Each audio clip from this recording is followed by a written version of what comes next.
Bom, o que esperar daqueles que estavam ali? Não é? É sim uma postura que, na verdade, não tem relação nenhuma, como nós já dissemos aqui, com democracia. Não é? Falavam muito, democracia, não é? Aquela coisa toda que foi no período da eleição, nós temos que proteger a democracia, o amor tem que vencer. Balela, acreditou quem quis, né? Acreditou quem quis. Não é? Mas nós já sabemos qual é o histórico desse tipo de governo, mas ninguém aqui está surpreso com o que está acontecendo. Eu não estou, não sei vocês se vocês estão, mas eu não estou surpresa.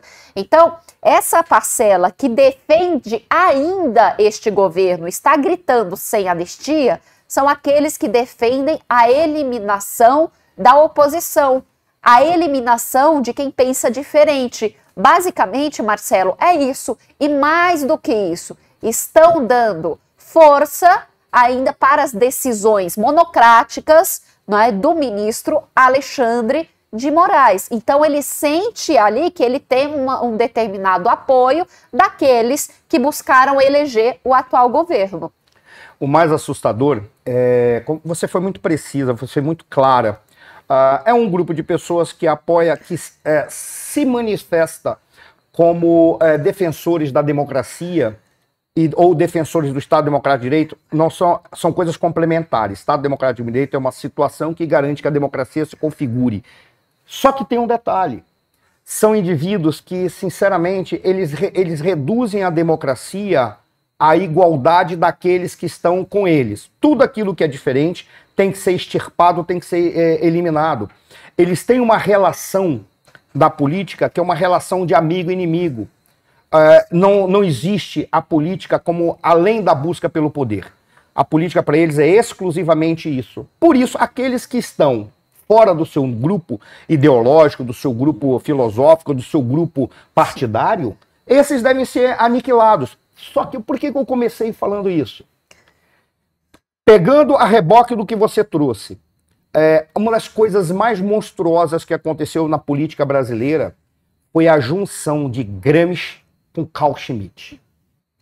O Gramsci, quando escreveu a sua obra, ele escreveu, que foram os Cadernos do Cárcere, a obra mais importante, como ele escrevia enquanto ele estava preso nas prisões de Mussolini. Ele escrevia como que você pode chegar à hegemonia. Hegemonia, a pergunta é, hegemônico é quem? É quem controla os todos pela violência? Não. Ele dizia, é hegemônico aquele que controla o coração e a mente das pessoas. Por isso, quando nós controlarmos os corações e as mentes das pessoas, nós antes seremos classe dominante, depois nós nos tornaremos classe dirigente. Exatamente porque nós teremos o coração e a mente das pessoas com as nossas imagens de mundo, visão de mundo, com as nossas ideias, é que nós seremos hegemônicos sobre a sociedade como um todo. Mas onde que entra o Carl Schmitt? Quem não sabe o que é o Carl Schmitt? Carl Schmitt é nada mais, nada menos que um jurista do regime daquele austríaco que destruiu a Alemanha na década dos 30, aquele marginal que criou o Partido Nacional Socialista dos Trabalhadores Alemães. Esse indivíduo criou um regime político e o Carl Schmitt era nada mais nada menos, foi um dos juristas desse regime político. Sim. E o Carl Schmitt escreveu um livro chamado O Conceito de Estado. Conceito político, desculpa, o conceito de política. E ele dizia que a política é uma relação de amigo e inimigo. Significava o quê? Que a política nasce quando você tem um inimigo e a contraposição se dava de uma maneira em que você tinha que extirpar tudo aquilo que era inimigo porque não estava do teu grupo. Ele reduzia a política apenas a um embate pelo poder. Agora tu imagina, um grupo que diz assim, temos que tomar os corações e as mentes para virar classe dirigente. E quando vira classe dirigente, ele não era hegemônico. Ele aplica o Carl Schmitt. Elimina-se tudo aquilo que é o diferente.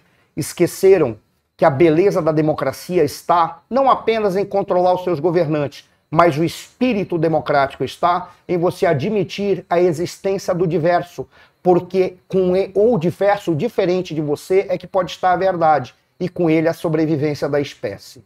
Aí é que está a beleza da democracia. Essa gente não quer isso. Marcelo, parece que o Gabriel conseguiu imagens. Ah, é? Opa, que maravilha. Gabriel, coloca...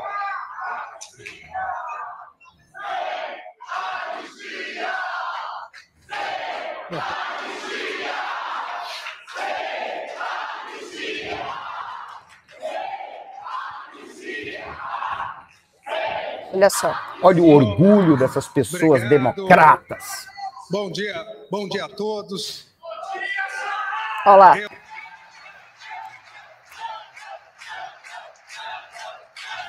Essas pessoas só deveriam saber de onde veio esse apelido Xandão.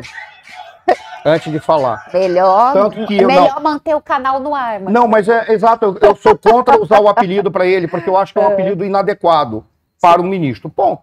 Mas as pessoas deveriam saber. Mas eles podem, se nós chamarmos... Se nós chamarmos, não, mas amanhã nós podem. somos chamados no STF. Tá. Exato, mas eu sou contra usar esse apelido para o ministro. Ponto final. Mas veja, aí a gente está... Eu só tenho uma dúvida naquela imagem lá. Estava Sua Excelência o Presidente Lula e Sua Excelência o Vice-Presidente da República? Sim. Eu entendo todos os que ali estão. Eu não entendo o Vice-Presidente da República. Ali, isso me abala a convicção de que existe esperança para o Brasil. Porque era um conservador, um indivíduo à direita, acreditava na economia liberal e acreditava nos valores da família, tanto que ele era bem vinculado à Igreja Católica.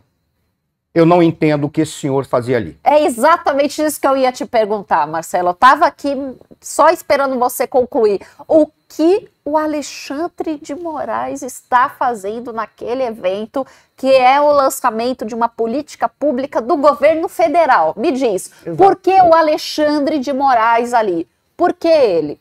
Essa é a questão. Faz sentido para vocês aí que estão nos assistindo? Não, para mim não faz, Marcelo. Para mim não faz sentido. Para mim não faz sentido nada do que estava acontecendo ali. Mas o que me parece é que ele quer mostrar que ele tem apoio da sociedade. Então ele começa a aparecer pontualmente em determinados eventos do governo federal ou dos Estados Unidos, né? Quando a LIDE leva os ministros para fora do país para debater o Brasil, né? Basicamente é isso. Porque fácil. Aqui coloca lá o ministro do STF lá nos rincões do Nordeste, não é? Ele vai lá para debater o Brasil?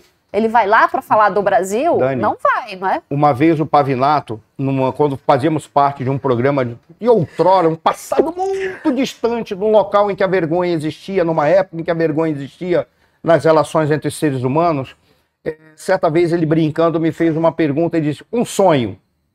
Aí eu disse, que ministros e juízes se manifestem apenas pelos autos.